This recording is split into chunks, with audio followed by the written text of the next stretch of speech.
Aleluia. Eu quero lhe convidar a abrir comigo no primeiro livro de Samuel, capítulo 22, de 1 a 5.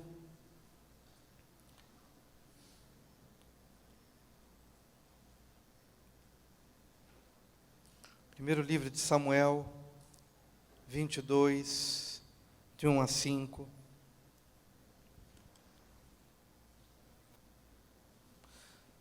O texto bíblico nos diz assim: Então Davi se retirou dali e escapou para a caverna de Adulão, e ouviram-no seus irmãos e toda a casa de seu pai, e desceram ali para ter com ele.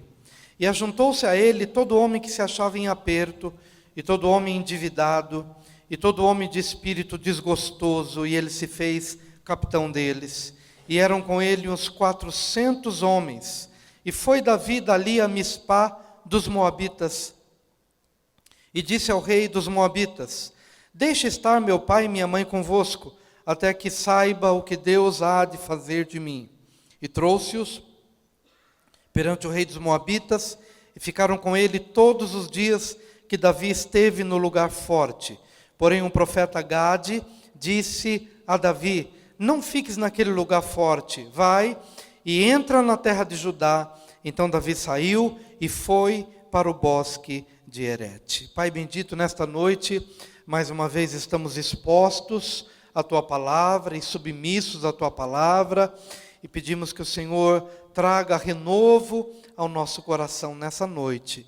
E sabemos que Tu farás por amor ao Teu nome e por amor a cada ovelha, por amor a cada vida, a cada pessoa que se encontra neste ambiente, e por amor a todas as pessoas também que de alguma forma hão de se expor a essa palavra depois, pela internet, ou agora mesmo através do culto ao vivo, que o Teu Espírito visite a cada um de uma maneira poderosa, trazendo esperança, trazendo força, trazendo direção, em nome de Jesus. Amém. Nessa noite eu quero falar sobre refúgio. Porque no contexto do dia de hoje, quando orava pela manhã e pedia ao Senhor que me desse uma direção acerca do contexto em que muitos pais se encontravam, e que tive a forte convicção no meu coração de que o maior presente seria realmente esse, o presente da paz. E isso agora inclui não somente o papai, mas a mãe que às vezes tem que ser pai e mãe, porque o marido foi embora, o marido morreu, e ela tem que fazer o papel de pai e mãe, tem que ser empresária, tem que lutar, guerrear, seja qual for a realidade em que possamos viver. Mas hoje nós precisamos dessa boa dose de paz e de refúgio e de aconchego. Então, duas palavras me vieram. Uma, essa que acabei de falar aos pais agora há pouco, quando diagnosticamos que o que acontece com a gente é o que acontecia com Paulo, quando ele chegou lá na Macedônia, e ele não encontrou descanso. Ele tentou repousar, mas a mente dele agitada, como uma máquina sem parar, não conseguiu dormir, não encontrou repouso, não encontrou descanso, e ele trouxe um perfil resumido nessa frase: olha, o que eu sinto é que há lutas tremendas por fora, e há temores por dentro. Estou num embate interminável de situações que eu não consigo controlar, e consequentemente os temores internos, temores da alma, a insegurança em relação àquilo que há de acontecer, até que o Senhor mesmo provê, o Deus da consolação, que nos vê nesse estado aflitivo, e vem e levanta uma pessoa como alguém que foi levantado para consolar a Paulo, e também nós somos visitados por pessoas ou por situações renovadoras, porque Deus é o Deus que nos visita e sabe exatamente em que contexto que nós nos encontramos. Daí a palavra refúgio, que é o que eu proponho para você, é o que eu proclamo sobre a sua vida, seja você pai, mãe, filho, seja qual for a sua realidade, que possamos entender o que o Senhor está nos trazendo nesta noite. Davi foi para a caverna de Adulão. E por que a palavra refúgio? Porque a caverna de Adulão, Adulão significa refúgio. E foi um momento difícil vivido por Davi. Ele não era o rei ainda, mas queriam a cabeça de Davi. O rei atual, sabendo que Deus estava usando e levantando Davi, o rei atual, Saul, sabendo que Davi seria o próximo rei, movido por uma terrível inveja, o persegue, que é a cabeça de Davi. E Davi foge aqui, ali, até que ele se refugia naquele lugar. Ele encontra uma caverna, está em angústia, e ele entra naquela caverna, e ali ele compõe o Salmo 57, que descreve um pouquinho o estado da sua alma e do seu espírito e a sua confiança em Deus. No versículo 1 do Salmo 57 está escrito: tem misericórdia de mim, ó Deus, tem misericórdia de mim, porque a minha alma confia em Ti. Vamos dizer isso, a minha alma confia em Ti. Eu quero que você diga isso mais forte, para você se lembrar dessa palavra que você está dizendo agora. Porque a minha alma confia em Ti. Mais uma vez. Porque a minha alma confia em Ti. Pela última vez. Porque a minha alma confia em Ti. É uma frase simples, curta, mas ela é extremamente significativa, especialmente quando você está nesse turbilhão de pensamentos. Eu acho que todo mundo aqui sabe o que eu estou querendo dizer. Quando você é visitado por pensamentos sem parar, pensamentos, e você é visitado por imagens, por figuras, por propostas negativas, por sugestões que vão amargurando a sua alma, e você não dorme direito, não acorda direito, não trabalha direito, até que você entra nessa caverna. Essa caverna é positiva. Tem cavernas da depressão que a gente tem que fugir, mas essa caverna, ela é uma representação de uma posição que nós assumimos em Deus. Olha, porque o texto não termina, ele diz: porque a minha alma confia em Ti, e à sombra das Tuas asas me refugio. À sombra das Tuas asas me abrigo, até que passem as calamidades. Diga, à sombra das Tuas asas me refugio. À sombra das Tuas asas me abrigo, até que passem as calamidades.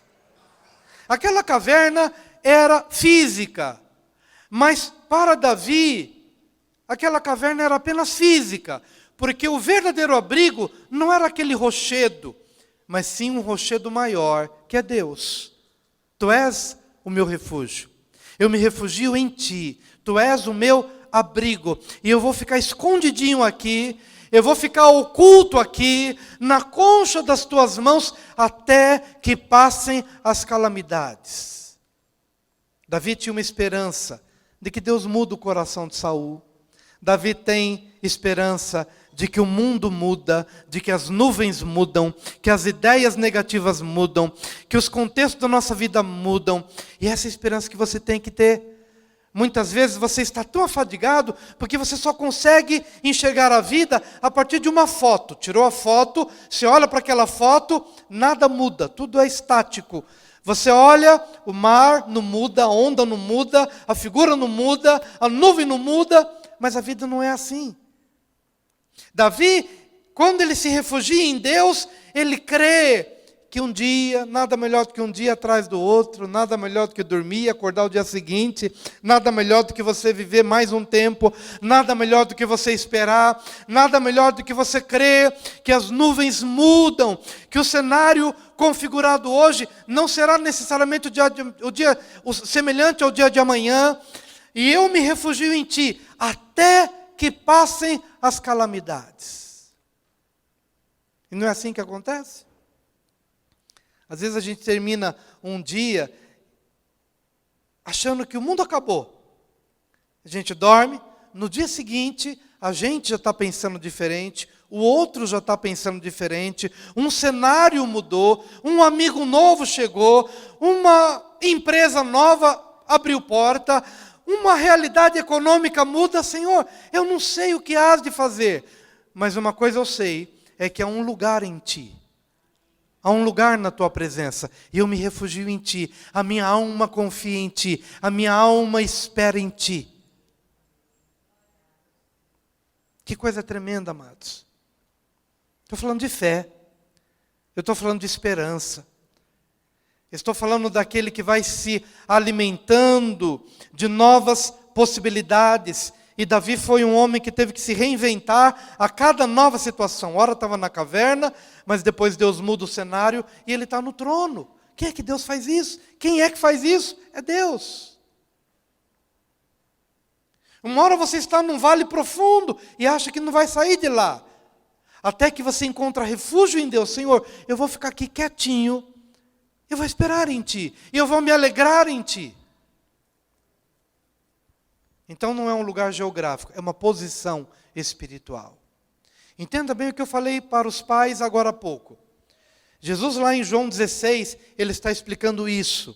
Tenho-vos dito estas coisas, para que em mim tenhais paz. No mundo tereis aflições, mas tende bom ânimo, porque eu venci o mundo. O que ele está querendo dizer? Olha, se você firmar a sua vida no mundo, ora você vai estar no pico da alegria, porque esse mundo vai trazer muitas notícias boas, mas na medida em que as notícias boas acontecem, na mesma proporção, você vai ouvir coisas ruins.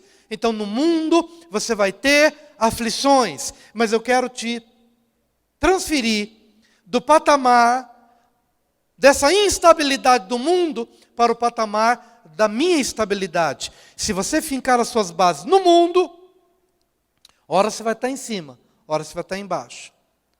Mas eu quero que você esteja em mim.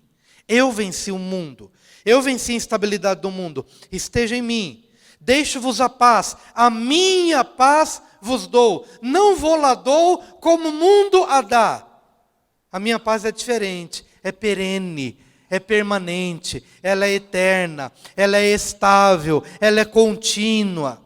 Ela não varia de acordo com notícias boas ou ruins. E ela não se estraga a partir das notícias ruins. Você pode sair desse culto abençoado, sim, eu recebo a paz no meu coração. E de repente você chega em casa e encontra um marido não tão amoroso, não tão romântico. Talvez você volte para casa, tem de lidar com a mãe doente, com o pai doente, com um filho, numa condição que você não desejou. Mas Senhor, a minha paz, ela não varia de acordo com as circunstâncias. É a Tua paz. Então eu me refugio em Ti. Então vá, cuida do seu filho, vá, cuida do idoso, vá, cuida do filho no presídio, vá, experimente os espinhos desta vida, mas com a graça no coração, entendendo que nada deste mundo vai ficar, nada deste mundo vai permanecer. Esse mundo passa, suas lágrimas passam, as suas dores passam, mas a vida eterna ela é permanente. E Davi estava tendo essa experiência com Deus. Senhor, eu sei que lá fora tem um homem querendo a minha cabeça. E milhares estão ali querendo a minha cabeça. Mas eu me refugio em Ti. A minha alma confia em Ti. E eu espero em Ti. E aí nesse lugar, você começa a orar. Você começa a pedir e a buscar. E sabe o que vai acontecer? Todos os seus pedidos, tudo que você apresenta, tudo que você lança com fé diante de Deus, nenhuma palavra é esquecida. E se você tiver a condição de ir anotando, Senhor, quanta coisa aconteceu depois que eu entrei naquela caverna, não na caverna da depressão, mas na caverna da confiança, na caverna da paz e do refúgio, em que eu orei, em que eu pedi, derramei a minha alma. E eu fui percebendo, já tive essa curiosidade de anotar, olha o que Deus fez, olha o que Ele fez, olha o que Ele fez, olha o que Ele fez. Está parecendo o Galvão Bueno narrando o gol do Ronaldinho Gaúcho alguns anos atrás. Olha o que ele fez, deu um chapéu, olha o que Ele fez. Melhor do que Galvão Bueno e melhor do que Ronaldinho Gaúcho. Olha o que Deus fez. Ele trouxe isso, Ele abençoou assim, Ele abriu essa porta. Olha o que Deus fez, Ele fechou aquela porta, e eu fiquei tão magoado que Ele fechou aquela porta. Mas hoje eu vejo que se eu tivesse entrado por aquela porta, seria a maior furada da minha vida. Deus me ama, Deus me ama. Eu me comovo todos os dias com esse amor, com essa bondade, com esse carinho, com esse mimo de Deus para com a minha vida, esse mimo de Deus para com a sua vida. Deus é bom. Em todo tempo, e em todo tempo, Deus é bom. Então essa caverna de Adulão é a caverna do refúgio. Tem misericórdia de mim, ó Deus. Tem misericórdia de mim, porque a minha alma confia em Ti. E à sombra das Tuas asas me abrigo, me refugio, até que passem as calamidades. É assim que acontece. Essa caverna de Adulão é a caverna do refúgio em primeiro lugar. Mas em segundo lugar, é a caverna, é o lugar da restauração das diferenças familiares. E ouviram-no seus irmãos e toda a casa de seu pai, e desceram ali para ter com ele. Que família unida era a família de Davi. Só que não. Se a gente olhar um pouquinho a história de Davi e da sua família, Davi era o rejeitado, era o desprezado. Davi era aquele que os irmãos olhavam para ele e o chamavam de invejoso, cobiçoso. O que você está fazendo aqui no meio da guerra? Seu interesseiro, você está aqui querendo alguma coisa? Volta para cuidar das ovelhas do pai. Na hora em que Deus diz, vou ungir um rei da casa de Jessé, chama todo mundo e não chama Davi. Nem contavam Davi como irmão, nem contava a possibilidade dele ser o escolhido. Do maior ao menor, todo mundo estava reunido, menos Davi. Então não era a família ideal. Não era a família madura. E o que eu acho lindo na Bíblia é que Deus faz coisas tremendas no meio de famílias imperfeitas. No meio de famílias que não são melhores do que as nossas famílias.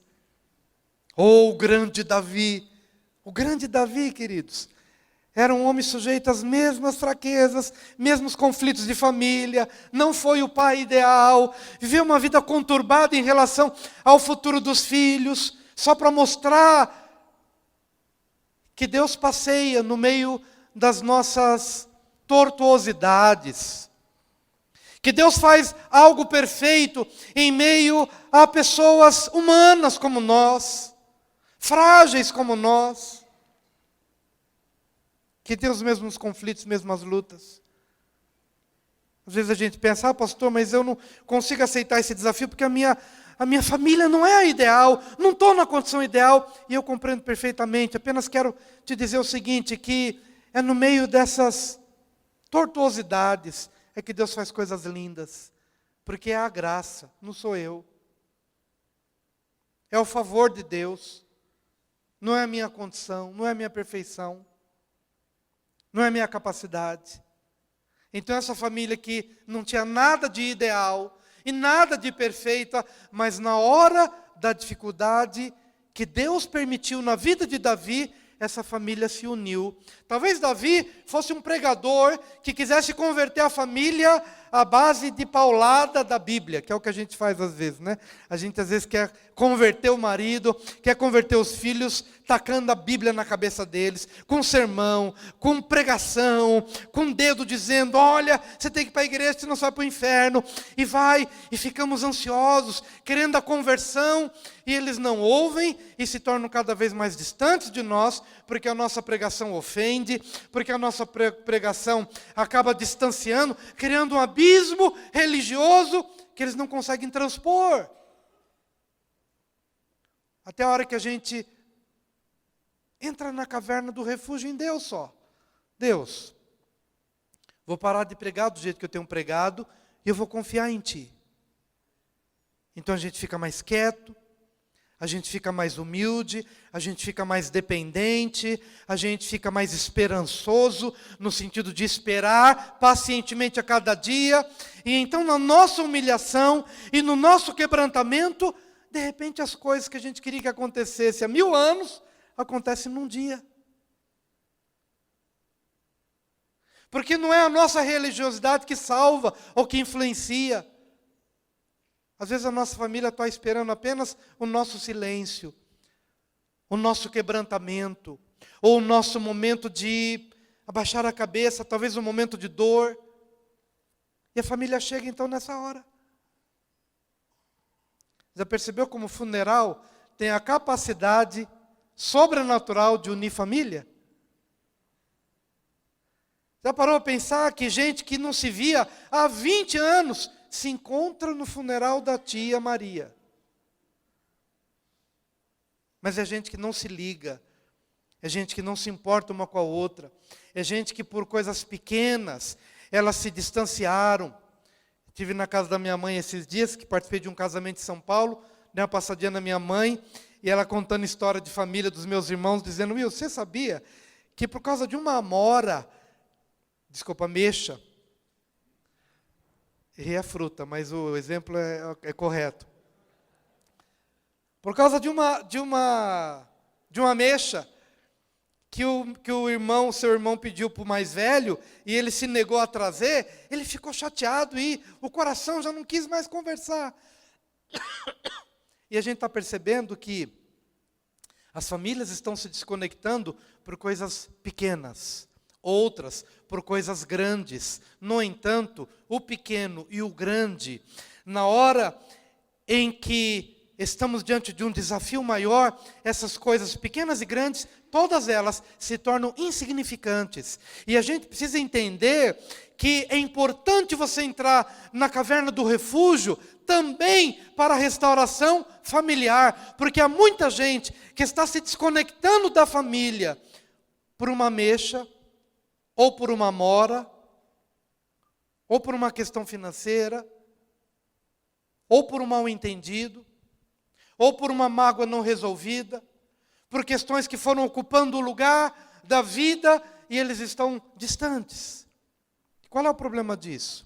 O problema disso é que o Evangelho vai se enfraquecendo na sua vida. O Evangelho, ele é o poder de Deus. E se ele é o poder de Deus, ele é o poder para perdoar. Ele é poder para amar, Ele é poder para orar, Ele é poder para quebrar as barreiras, Ele é poder para manifestar mudanças de cenários, que nem sempre estará no teu poder mudar, mas quando você entra nessa caverna do refúgio em Deus, e que você espera, porque você acredita que aquilo é importante, então de repente, um a um, vai sendo trazido à sua realidade. E o perdão vai acontecendo, e a restauração vai acontecendo, e as picuinhas vão sendo deixadas de lado, e as amoras vão sendo esquecidas, e as goiabas vão sendo deixadas sobre a mesa, e as questões de empresa, ou de finanças, ou as questões de mal-entendido entre nora e sogra, pai, filho, esposo, esposa, essas coisas todas vão ficando no patamar da insignificância, diante dos valores maiores. Um a um foi chegando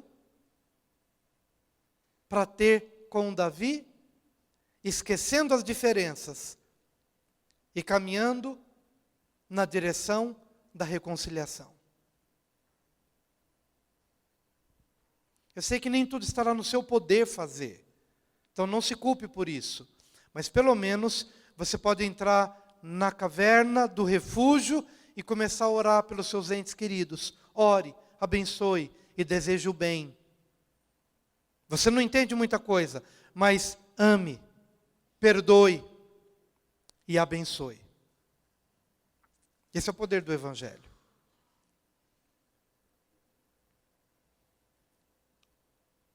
Então diga, a caverna de Adulão é lugar de refúgio. Diga ainda, a caverna de Adulão é o lugar da restauração das diferenças familiares. Amém. A família vai ter com Davi. Mas não somente a família, mas ajuntou-se a ele todo homem que se achava em aperto, e todo homem endividado, e todo homem de espírito desgostoso. E ele se fez capitão deles, e eram com ele uns 400 homens. Levante a mão aqui, quem alguma vez na vida já se viu em alguma dessas condições aqui. Ou apertado, ou endividado, ou desgostoso com a vida. Só os que passaram por uma dessas coisas, levantam a mão. Só quem? Homens e mulheres, jovens e crianças. Amém. Isso aqui é ser humano. Isso aqui é ser gente, como a gente. Ajuntou-se naquela caverna, todo homem desgostoso com a vida, todo homem em aperto, todo homem endividado, e eles se uniram a Davi.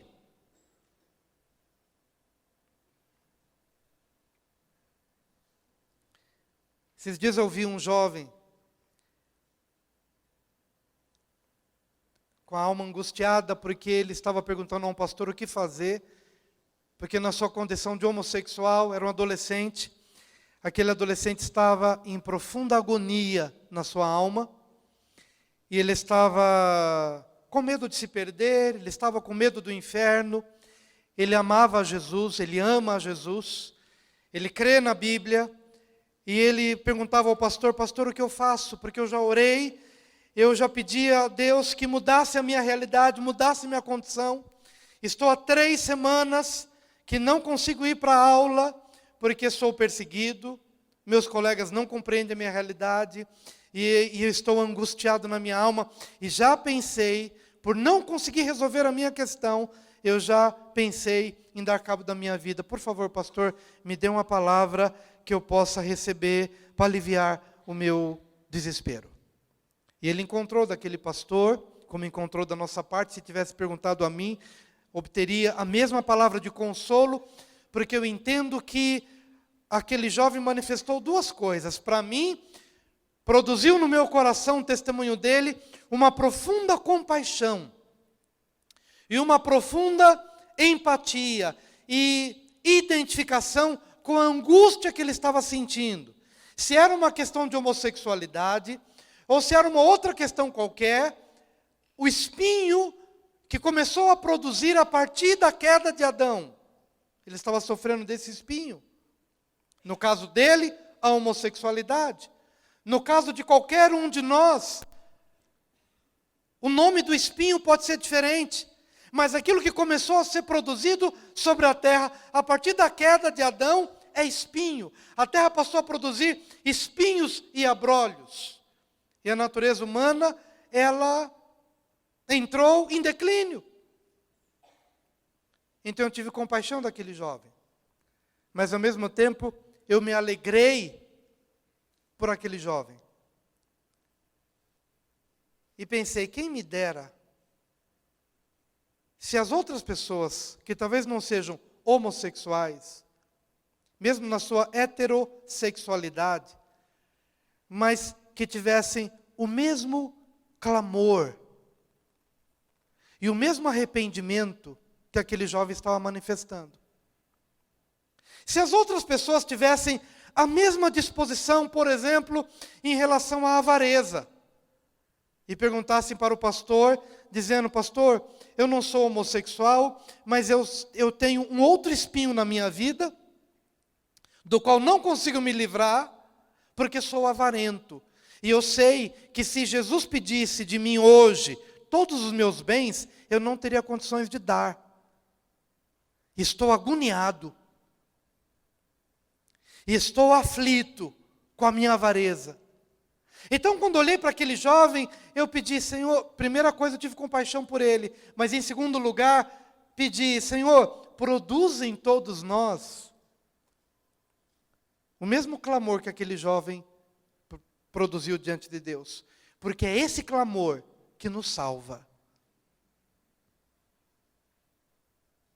Quantos entenderam o que eu quis dizer?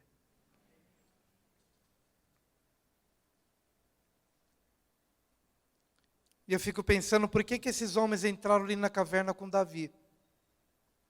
Porque Davi ia ser rei.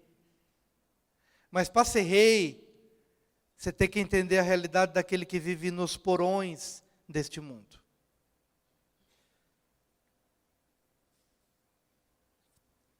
Para você ser uma bênção naquilo que Deus quer que você seja ou faça, muitas vezes Deus permite que você lide com as questões mais baixas, as condições mais inóspitas, as condições mais espinhosas da vida. Então Davi aprendeu ali naquela caverna, para depois aplicar no seu reinado, a ser tolerante, para não produzir sobre as pessoas impostos altos, porque ele sabe que muitos dos que estavam ali não conseguiam pagar as suas contas, por causa da carga tributária que Saul impôs sobre eles. E então Davi ali naquele vale, ele aprendeu o que é sofrer, ele aprendeu o que é ter dívidas, aprendeu o que é ser amargurado, aprendeu a realidade das pessoas.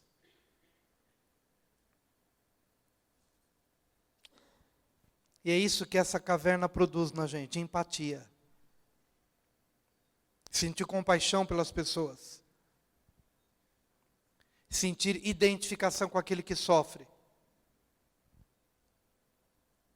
Para que um dia você possa saber exatamente o que isso representa. O que isso significa. Se alguém aqui está triste, vou dar uma receita boa para você melhorar a sua tristeza. Vá ajudar uma outra pessoa que está triste. Que a sua tristeza vai passar rapidinho. Quem era Davi? Endividado, em aperto e desgostoso com a vida. E o que Deus faz para curar a Davi? Toma aí 400 homens que estão na mesma condição que você. Agora imagina que ambiente bom era aquela caverna, né? Você fica meia hora numa fila de banco, você sai de lá amargurado, né? Hoje em dia está muito mudado porque temos as inovações. Mas na minha época em que a gente realmente pegava a fila de banco, e ficava ali, o tempinho paciente, a gente saía de lá oprimido, porque o da frente reclamava, o de trás também, todo o ambiente, até porque você já está indo para pagar a conta, né? Então, todo aquele contexto, agora 400 homens amargurados, endividados, e falando do governo, e falando de Saul, e falando do Bolsonaro, e falando dos ministros, 400 homens ali, dia e noite, dia e noite, dia e noite, até que você se levanta, Senhor, Tu és o meu refúgio. E Davi, então, se faz chefe deles. Como é que você se faz chefe deles? Quando você decide não ser um produto do meio. Quando você decide não ser resultado da amargura do contexto em que você vive. Quando você ergue a cabeça desse mar e você vai buscar Deus. Deus, eu estou ouvindo muita gente falar do governo e da nação, e das dívidas e da amargura, mas eu me refugio em Ti, Senhor. E então quando Davi vai e busca essa força em Deus, ele começa a ter uma palavra diferente, que destoa da amargura da caverna. E é isso que eu quero que você entenda, que a sua linguagem precisa destoar do contexto amargurado em que você vive. E assim você se faz líder sobre eles. Você consegue ser um instrumento para mudar a esfera espiritual na qual você se encontra. Porque você absorveu uma ideia diferente, uma palavra diferente que vem de Deus. Estou terminando. Na verdade, o quarto ponto é o que eu acabei de dizer, que a caverna de Adulão é o lugar onde a nossa fraqueza se transforma em força, que é justamente esse ponto. Ele se fez capitão deles. É a hora em que você começa a identificar que possui os mesmos medos, mas que você tem uma estrutura diferente, tem um olhar diferente diante dos desafios. E então a sua fraqueza começa a se tornar em força. Em último lugar, em quinto lugar, é o lugar de transição, passagem para os novos desafios. Houve um profeta que se levantou e disse: ok, você já ficou aqui muito tempo, não fiques mais neste lugar forte, vai e entra na terra de Judá. Então Davi saiu e foi para o bosque de Herete. Há um tempo para todas as coisas. Há um tempo para a gente reabastecer nossas forças neste lugar de refúgio, mas depois que estamos corados e mais fortalecidos, então vem a palavra profética e diz, olha, ok, você já ficou aqui muito tempo, então agora é hora de você voltar para Judá, vai fazer o seu trabalho, vai se expor ao risco, você já está fortalecido. E Davi foi. E aquilo foi um trampolim para que logo depois ele se tornasse rei. E é isso que Deus faz em nossa vida. Ele nos traz para um lugar de refúgio e depois nos lança um outro desafio, a fim de que possamos cumprir o propósito maior que Ele tem para com as nossas vidas. Eu quero propor esse caminho de confiança, de refúgio, e eu sei que Deus nos ajudará a chegar neste lugar de paz, de shalom.